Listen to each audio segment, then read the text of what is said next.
This is Matthew Kratter's Bitcoin University.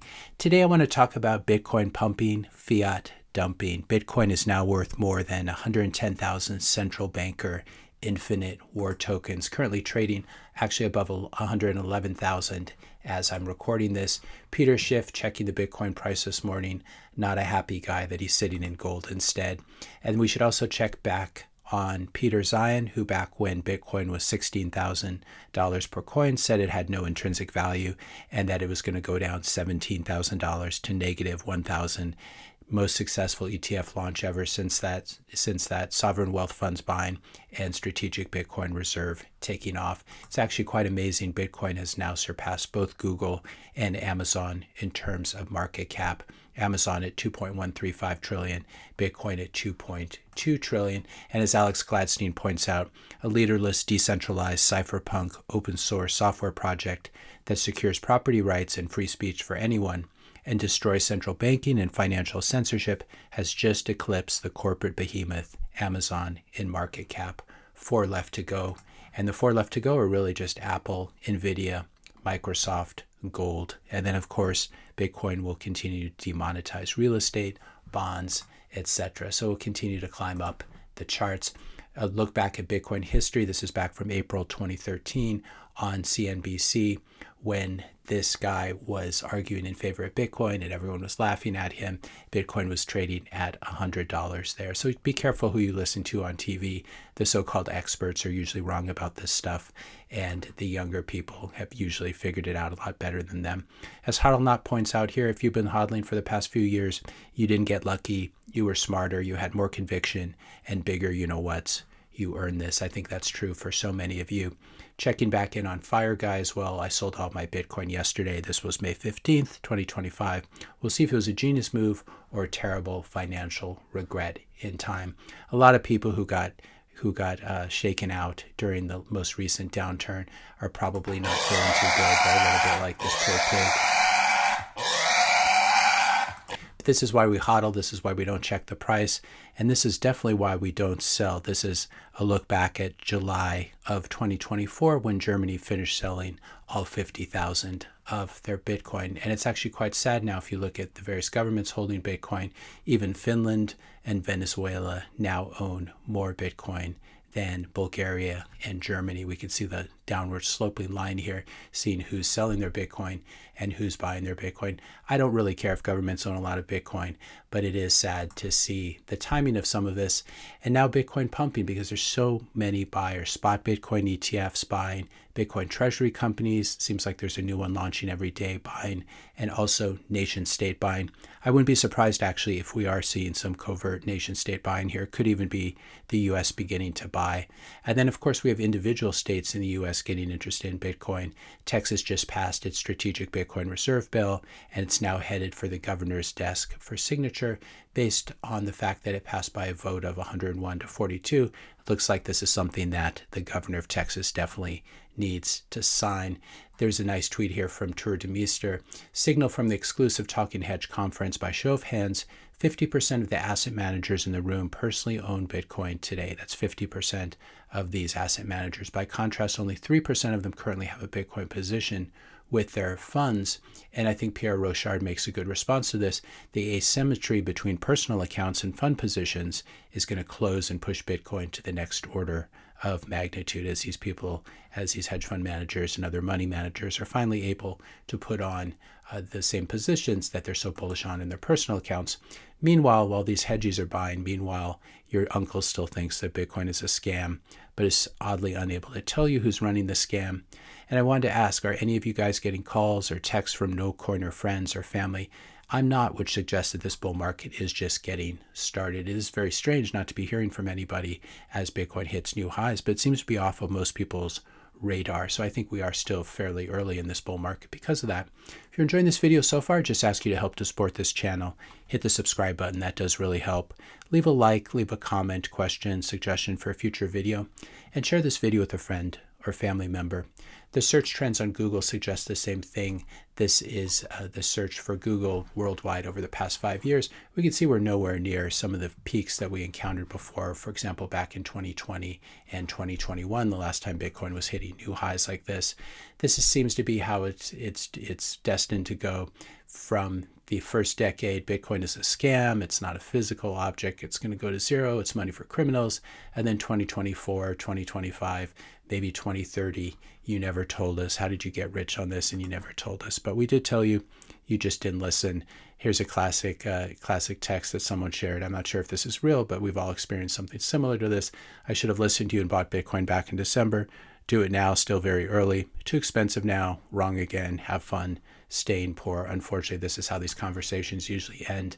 I like what Laser says here. Too scared to buy Bitcoin at its lows. Too proud to buy it at its highs. That is the difficult thing about Bitcoin. It's either melting up and making people feel like it's out of reach, or it's crashing and terrifying people. That's why the smart thing is just a dollar cost average. You don't try trading it. You don't try timing it. You just dollar cost average and hold, and Bitcoin rewards you over the years. And maybe you should be careful trying to orange pill too many people, as Tomer points out here. I bet if I hadn't lost all my friends trying to orange pill them years ago, I bet I could orange pill them now. It's very difficult to orange pill people. I think people have to come to Bitcoin at their own speed. As River points out here, buying Bitcoin at all-time highs isn't crazy.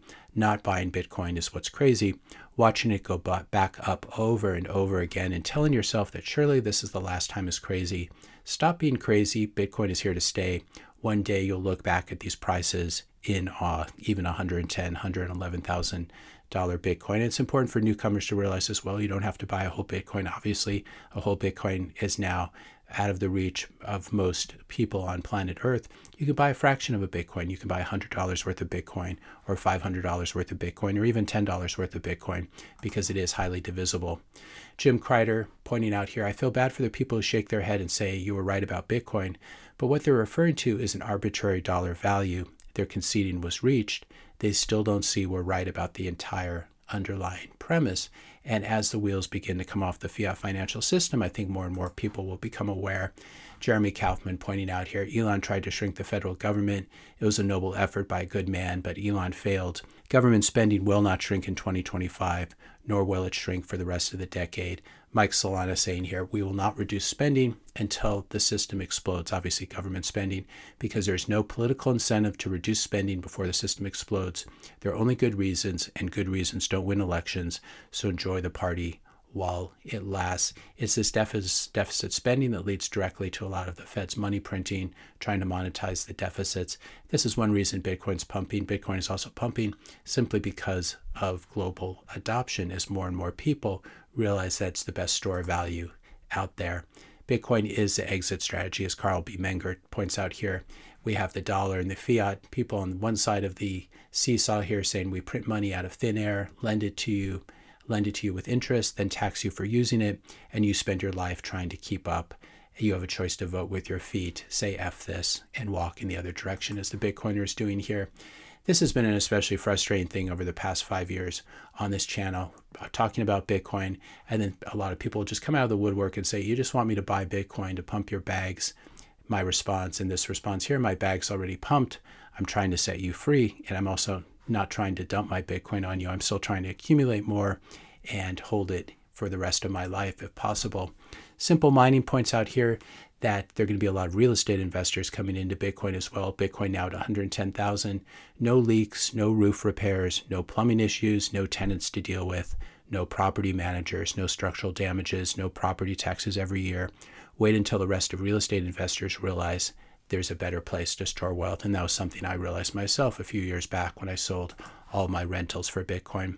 Alistair Milne pointed out here how many of the alts are very, very far off their all-time highs. This is from May 21st, so it may have changed a little bit, but basically Ethereum, XRP, BNB, Solana, Doge, Cardano, Tron, all well below their highs as Bitcoin is hitting new highs here. So something very special happening. Bitcoin Core as well, dropping below 90% for the first time ever. So there are many signs here that the world is healing as more and more people move from Bitcoin Core to Bitcoin knots at the same time. And if we take a look, Bitcoin really is still the place to be. If we look at the CAGR, the 1 year, 2 year, 3 year, 4 year, 5 year CAGR, even those are well above gold and the S&P 500. And you have to imagine with various macroeconomic changes, with China no longer recycling their trade surpluses into U.S. tech stocks or into U.S. stock indices, this would suggest that stocks will continue and maybe even more underperform Bitcoin more than they have been in the past few years. So Bitcoin is definitely the place to be. And a lot of people eventually figure this out, that whatever price you buy Bitcoin at, as long as you have a long time horizon, you're going to be fine, because Bitcoin has no top, because fiat has no bottom. As Neil Kashkari at the Fed told everyone, there's an infinite amount of money at the Fed. They can always print up as much as they need. And this is one reason Bitcoin, I believe, will pump forever in US dollar terms, in fiat terms, as its purchasing power continues to rise. Also, today I want to wish you all a happy Bitcoin Pizza Day. It was 15 years ago today that Laszlo bought two Papa John pizzas for 10,000 Bitcoin. That Bitcoin is now worth $1.2 billion. And what I've heard, I'm not sure this is true, but that Laszlo was one of the first people to mine Bitcoin using GPUs. And so he ended up acquiring quite a few Bitcoin, tens and tens of thousands of Bitcoin. And Satoshi got a little peeved by this and suggested that he spread the love around and spend some of this Bitcoin. If you enjoyed this video, be sure to hit the subscribe and like buttons. Hit the notification bell if you want to be notified when I publish my next video. And let me know your questions and comments in the comment section below. Thanks a lot for watching, and I'll see you in the next video.